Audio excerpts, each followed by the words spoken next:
Coming!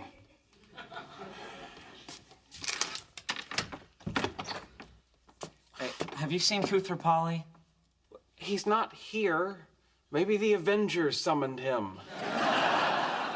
It's not the Marvel comic story. He's the original Norse god. Thank you for the clarification. I'm supposed to give him a ride home. Well, I'm sure he'll be fine. He has his hammer. So if any of you are considering going into experimental physics, my door is always open. Once again, I'm sorry that the demonstration didn't quite work out, but now we know what happens when you accidentally spill peach Snapple into a helium neon laser. Short answer is don't. And now, to tell you about the theoretical physics department, is Dr. Sheldon Cooper. Dr. Cooper. Forget it. Excuse me. Sheldon, we both agreed to do this. It's a waste of time. I might as well explain the laws of thermodynamics to a bunch of labradoodles. If you don't do this, I won't take you to the comic book store. Hello.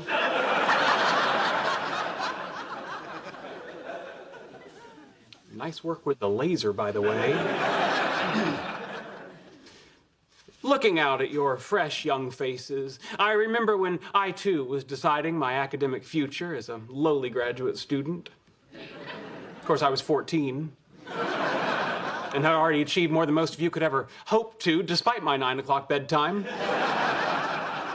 Now, there may be one or two of you in this room who has what it takes to succeed in theoretical physics, although it's more likely that you will spend your scientific careers teaching fifth graders how to make papier-mâché volcanoes of baking soda lava. Oh, good God. In short, anyone who told you that you would someday be able to make any significant contribution to physics played a cruel trick on you, a cruel trick indeed. Any questions? Of course not. I weep for the future of science. Now, if you'll excuse me, the latest issue of Batman is out. Come, Leonard. Laser demonstration's looking pretty good now, huh? Is there some problem? Yeah, listen, I have to kind of sneak out for a while. All right. Goodbye. No, wait. If anyone asks you where I went, you don't know. Where are you going? I can't tell you that. Who would ask me? I can't tell you that either. So you brought me in here to inform me that you can't tell me where you're going, and you can't tell me who might ask? Yeah, I really didn't think this through. Leonard, a moment. What?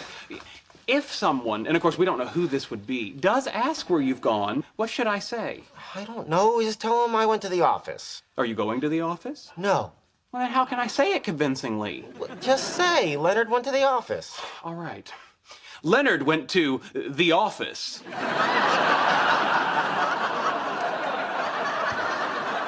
What is...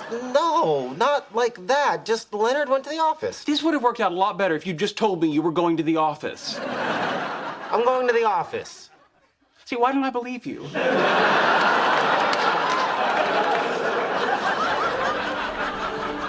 I'm going out for a while. Okay.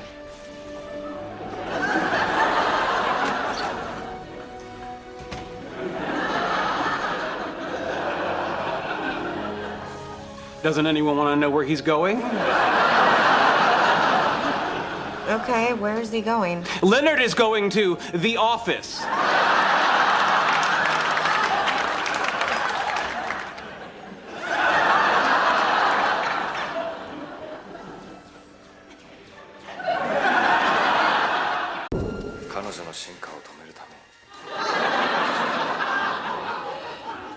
What's this cartoon called again? Oshikuru Demon Samurai. And it's not a cartoon, it's anime. Anime. You know, I knew a girl in high school named Anime. Anna Mae Fletcher. She was born with one nostril. Then she had this bad nose job and basically wound up with 3.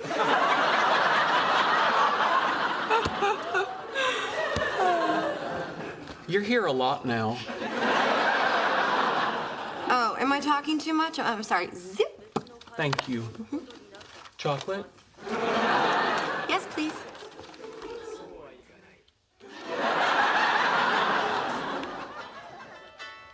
Oh, hey, Kim. Yeah, you know what? Hold on. Let me take this in the hall.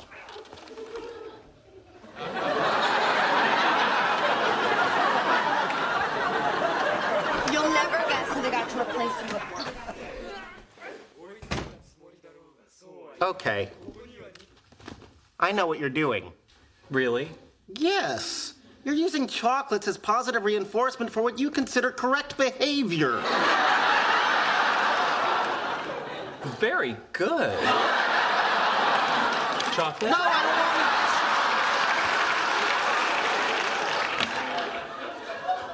it. Sheldon, you can't train my girlfriend like a lab rat. Actually, it turns out I can. Well, you shouldn't. There's just no pleasing you, is there, Leonard? You weren't happy with my previous approach to dealing with her, so I decided to employ operant conditioning techniques, building on the works of Thorndike and B.F. Skinner. Yet by this time next week, I believe I can have her jumping out of a pool, balancing a beach ball on her nose. No, this has to stop now. I'm not suggesting we really make her jump out of a pool. I thought the bazinga was implied. I'm just tweaking her personality, just sanding off the rough edges, if you will. No, you're not sanding Penny. Are you saying that I am forbidden from applying a harmless, scientifically valid protocol that will make our lives better? Yes, you're forbidden. Bad, Leonard.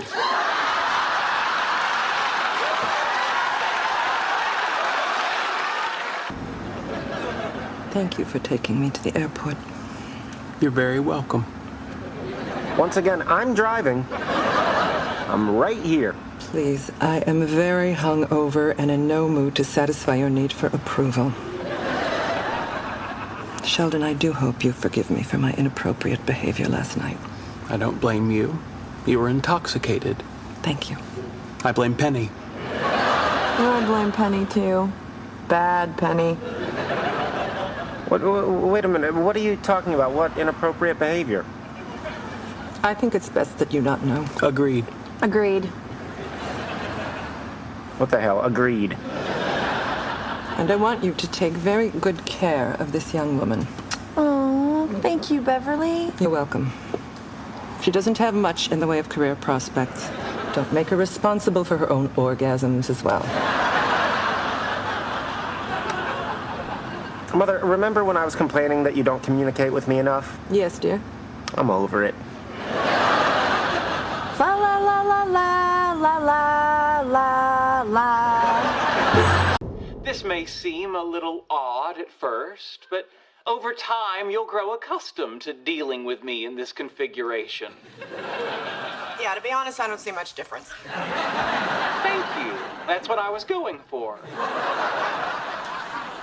Now, Leonard, tomorrow when we go to work, you'll need to allow some extra time to get me down the stairs.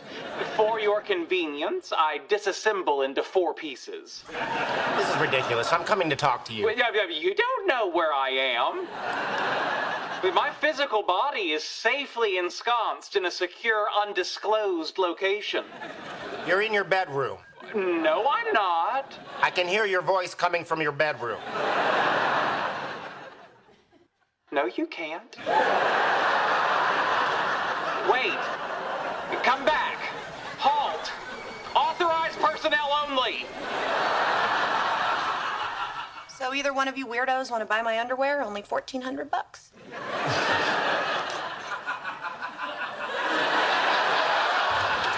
Sheldon, this is ridiculous. I'm behind you.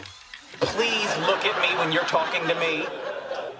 I am looking at you. No, you're not. Pay no attention to that man in the bed. You cannot exist as a virtual presence. Not here and certainly not at work. Oh, good God. At my age, do you know how I'm statistically most likely to die?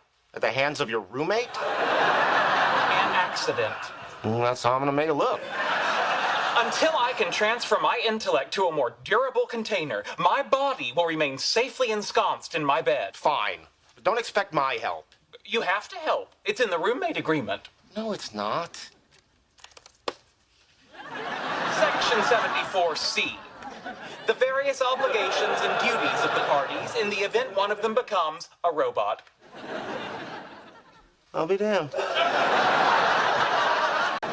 Barney, it's not you. She's just set in her ways.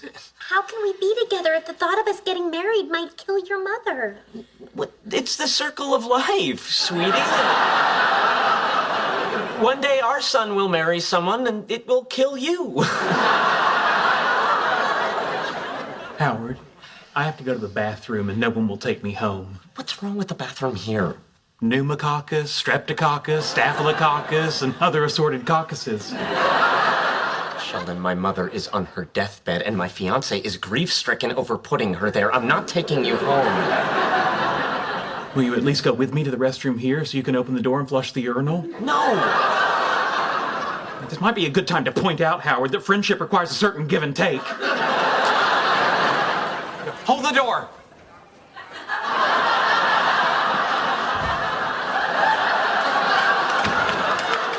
Mr. Wallowitz? Is she okay? It wasn't a heart attack. She's awake, she's resting comfortably. We're still running a few tests. Can I see her?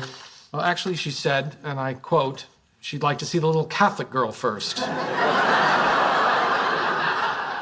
Me? Why me? Jews have been asking that for centuries. There's no real good answer. Hey, wish me luck. No, don't worry. You'll be fine. Let's just hide Mr. Cross. If it touches her, it burns. So. You brought a Catholic girl home to your mother? Yeah. Why don't I write you a prescription for Xanax? Okay, anybody else? Huh? No? Okay. It all comes down to me as the best man. Ooh, this grasshopper's kicking my asshopper. Okay, when I first came to this country, I didn't know how to behave or how to dress or what was cool. I was pretty lonely. But then I met Howard and suddenly my life changed because we could be lonely together. This man became my whole world. Yeah, nice speech, Francine. I'm not done, but thank you. I think back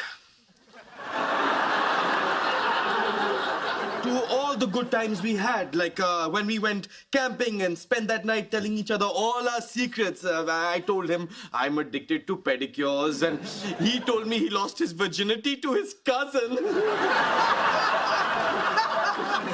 She was my second cousin. And the first woman you ever disappointed sexually, Bada Oh yeah, and then there was a time when Leonard and I took Howard to Las Vegas and paid a hooker to pretend she was Jewish and that she wanted his little kosher pickle. Of all the Howard humping hooker stories, that one's my favorite. Okay, buddy, that's it. Sit down. Oh, what about that tubby girl in the Sailor Moon costume at Comic-Con? Please sit down. The only threesome I've ever had in my whole life. And I'm proud to say it was with this man right here.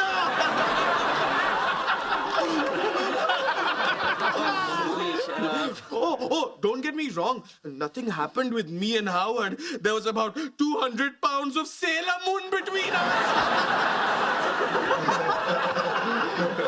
Oh, Internet, this is so going all over you. Jeepers, I'm drunk.